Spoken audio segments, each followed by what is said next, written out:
तो दोस्तों, good evening. मैं दीपक आप सबके लिए लेकर आया हूँ आज के क्लास में अर्थव्यवस्था, जिसको इकोनॉमी। इसमें हम देखेंगे मुद्रास्फीति के बारे में। तो सबसे पहले बात करने वाले हैं कि हमें इकोनॉमिक्स पढ़ने के लिए उसके विषय और पाठ्यक्रम से संबंधित कुछ जानकारियां देखते हैं।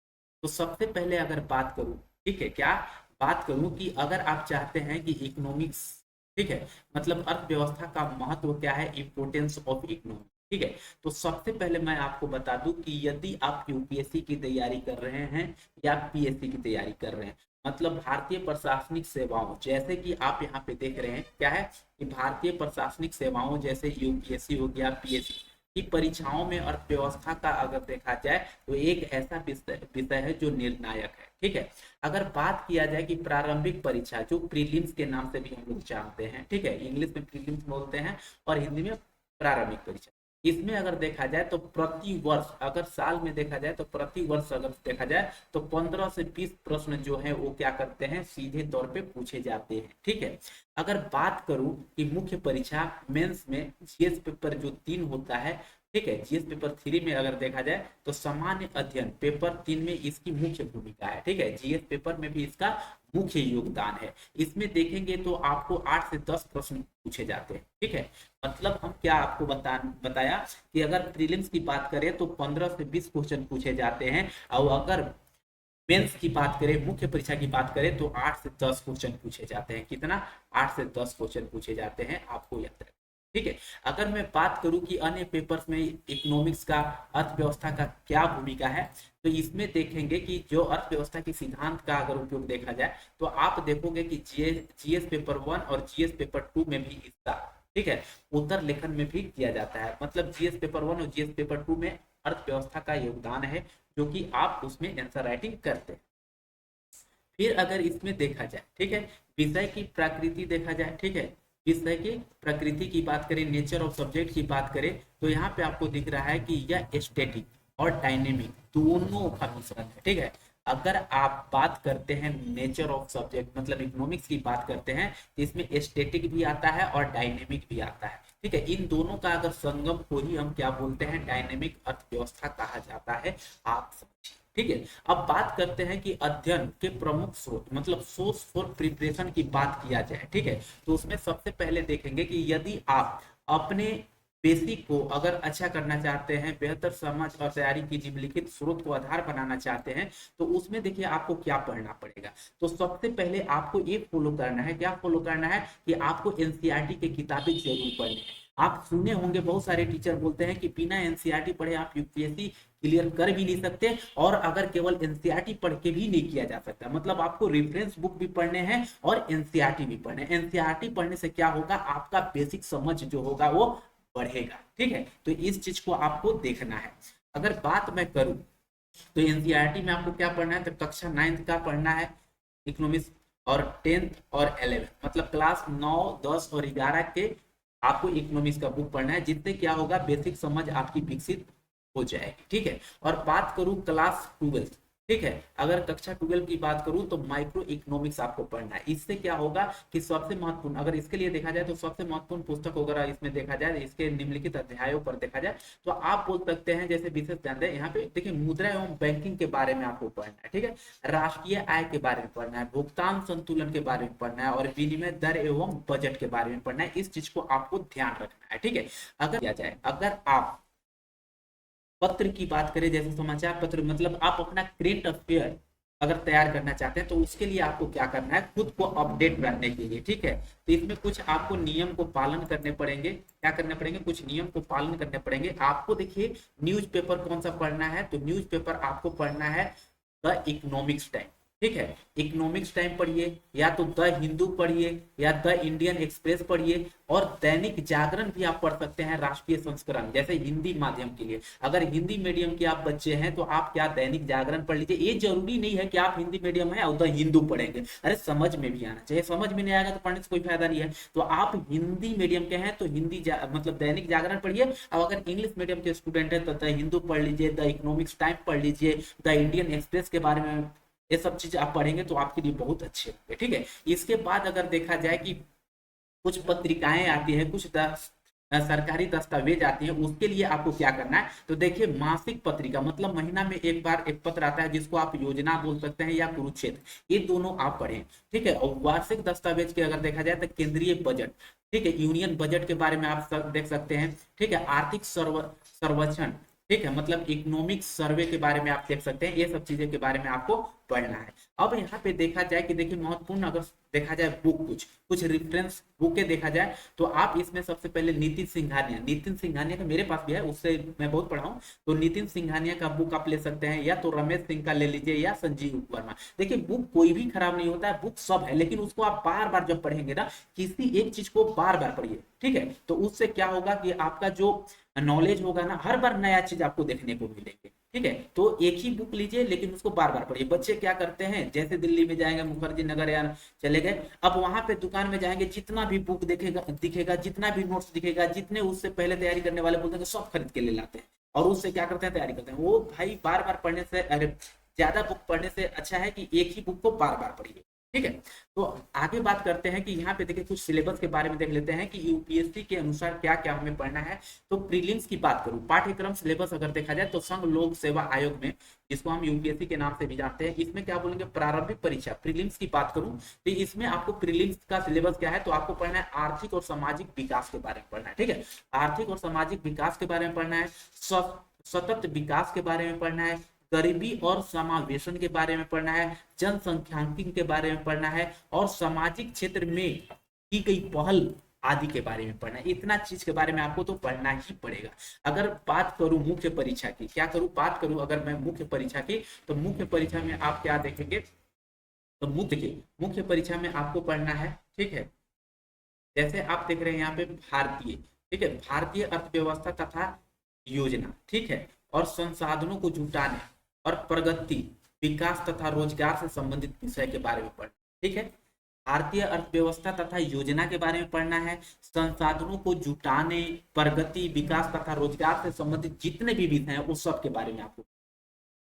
सेकंड की बात करूं, समावेशी विकास तथा इसमें उत्पन्न विषय, जितने भी समावेशी विकास तथा इससे उत्पन्न विषय हुए हैं वो सब के बारे में आपको पढ़ना है। ठीक है, सरकारी बजट के बारे में पढ़ना है, सरकारी बजट जितने भी आएंगे सब के बारे में पढ़िए। ठीक है, अगर कुछ फसल की बात करूं, ठीक है, क्या करूं, कुछ फसल, जैसे मुख्य फसल में देखा जाए तो मुख्य फसल में आप देश के विभिन्न भागों में फसलों का पैटर्न, उसके पैटर्न के बारे में पढ़ना है, सिंचाई विभिन्न प्रकार एवं सिंचाई प्रणाली के बारे में पढ़ना है, कृषि उत्पादन का भंडार के बारे में पढ़ना है, परिवहन के बारे में पढ़ना है, तथा विपणन के बारे में पढ़ना है, संबंधित विषय और बाधाएं के बारे में पढ़ना है। ठीक है, किसानों की सहायता के लिए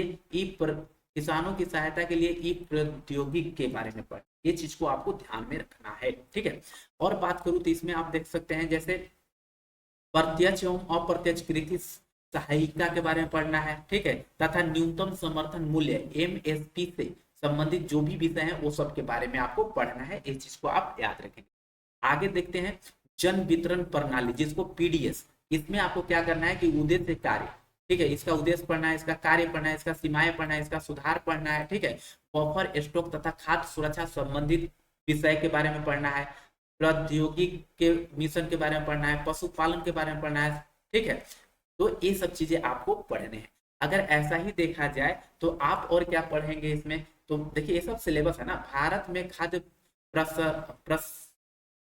प्रसंस्करण के बारे में पढ़ना है एवं संबंधित उद्योग। ठीक है, इसके कार्य क्षेत्र एवं महत्व के बारे में पढ़ना है, स्थान के बारे में पढ़ना है, ऊपर और नीचे की अपेक्षाएं, आपूर्ति श्रृंखला प्रबंधन, ये सब के बारे में आपको पढ़ने हैं। ठीक है, अब बात करते हैं कि भारत में भूमि सुधार के बारे में भी पढ़ना है। ठीक है, अब यहाँ पे दिया है उदारीकरण का अर्थव्यवस्था पर प्रभाव के बारे में पढ़ना है, औद्योगिक नीति में परिवर्तन तथा औद्योगिक विकास के बारे में इनके पे क्या प्रभाव पड़ता है इसके बारे में पढ़ना है। ठीक है, बात करूं तो दुनिया की ढांचा के बारे में, जैसे इसका ऊर्जा के बारे में पढ़ना है, बंदरगाह के बारे में पढ़ना है, सड़क के बारे में पढ़ना है, विमान पतन के बारे में पढ़ना है, रेलवे के बारे में पढ़ना है, ये सब चीज के बारे में आपको पढ़ना पड़ेगा भैया। अगर आप कलेक्टर बनना चाहते हैं, आईपीएस अफसर बनना चाहते हैं, आईएफएस में जाना चाहते हैं, रेवेन्यू सेक्टर में जाना चाहते हैं, तो आपको तो पढ़ना पड़ेगा, अपने बहुत चीज को सेक्रीफाई करने पड़ेंगे। ठीक है, फिर इसके बाद अगर देखूं तो निवेश मॉडल के बारे में भी पढ़ना है।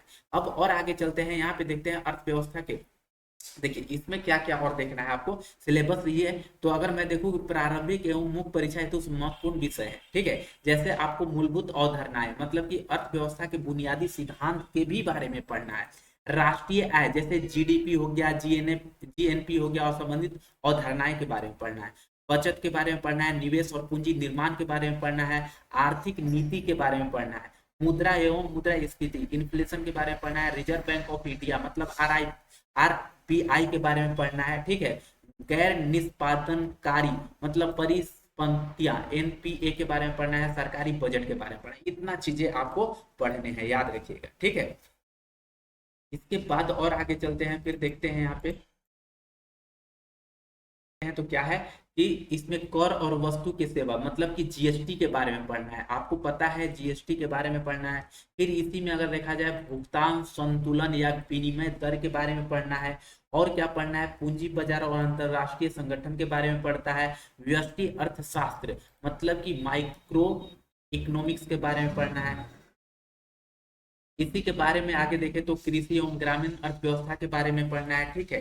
तो पढ़ना तो बहुत सारे हैं मेरे दोस्त, पढ़ाई से आप पीछा नहीं छुड़ा सकते, ठीक है। और बात करूं तो यहाँ पे आपको देखिए क्या है, खाद्य सुरक्षा और सार्वजनिक वितरण प्रणाली पीडीएस के बारे में पढ़ना है। और आपसे मैं रिक्वेस्ट करूंगा कि यदि मेरा वीडियो आपको अच्छा लगे तो उसको लाइक भी कीजिएगा, शेयर भी कीजिएगा, सब्सक्राइब भी कीजिएगा, ताकि मैं मोटिवेट हूँ और भी आपके लिए अच्छे अच्छे कॉन्टेंट। ये जो मैं दे रहा हूँ ना, मैं खुद पढ़ा हूँ, ठीक है, ऋषि जैन सर से, ठीक है। तो ऋषि जैन सर का जो नोट्स कॉपी है ना, उसी का ये पीडीएफ है, ठीक है। तो आपको ऐसा नहीं सोचना है कि मैं कुछ भी पढ़ा रहा हूँ। देखिए पीडब्ल्यू में अभी वो सर पढ़ा रहे, पहले दृष्टि में पढ़ा रहे थे, ठीक है। तो उन्हीं का नोट्स है, जो मैं नोट्स बनाया हूँ उसी से पढ़ा रहा हूँ। मैं भी पढ़ रहा हूँ, अभी तैयारी भी कर रहा हूँ, तैयारी कर रहा हूँ, मेरा भी यूपीएससी का तैयारी चल रहा है। आप देखिए कब बनते हैं, ठीक है। तो आगे की बात करूं तो यहाँ पे क्या है, न्यूनतम समर्थन मूल्य एमएसपी के बारे में पढ़ना है। कृषि सब्सिडी और विश्व व्यापार संगठन जैसे डब्ल्यूटीओ से संबंधित मुद्दे पढ़ने हैं, ठीक है। कृषि विपणन और भूमि सुधार के बारे में पढ़ने हैं। कृषि के तकनीकी पक्ष, इसके पक्ष के बारे में पढ़ना है, जैसे फसल प्रारूप इसकी क्या है, सिंचाई कैसे होगा, भंडारण, बफर स्टॉक, पशुपालन, ठीक है, अर्थशास्त्र और कृषि में ई तकनीकी और मशीनीकरण के बारे में पढ़ना है। फिर बात करूं तो विकास और बुनियादी ढांचा मतलब कि आप कैसे विकास हो रहा है, इसकी बुनियादी ढांचा क्या है, इसके बारे में ही देखना है, ठीक है। तो और यहाँ पे देखते हैं, जैसे आपको दिखाई दे रहा है कि भारत में बेरोजगारी एवं रोजगार से संबंधित मुद्दे के बारे में, ठीक है। भारत में बेरोजगारी है, उससे संबंधित आपको पढ़ना है, रोजगार के। और गरीबी और नियोजन मतलब कि गरीबी और नियोजन के प्लानिंग के बारे में पढ़ना है। समावेशी विकास के बारे में पढ़ना है। आधारभूत संरचना और निवेश मॉडल के बारे में पढ़ना है। इसी में आपको उद्योग, औद्योगिक नीति और एलपीजी सुधार के बारे में पढ़ना है।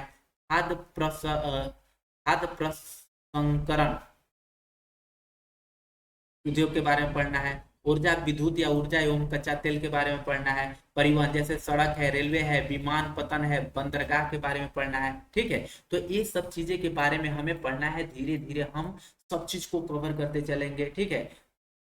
अब यहाँ पे देखते हैं, देखिए अध्याय का आयाम क्या है। तो इसमें अगर हम देखें मुद्रा स्फीति पढ़ेंगे, तो इसमें देखेंगे कि मुद्रा स्फीति का अवधारणा कॉन्सेप्ट के बारे में समझना है, इसका कारण कॉज के बारे में समझना है, गणना कैलकुलेशन के बारे में समझना है, ठीक है। बहुत सारे चीज को आपको देखने को मिलेंगे।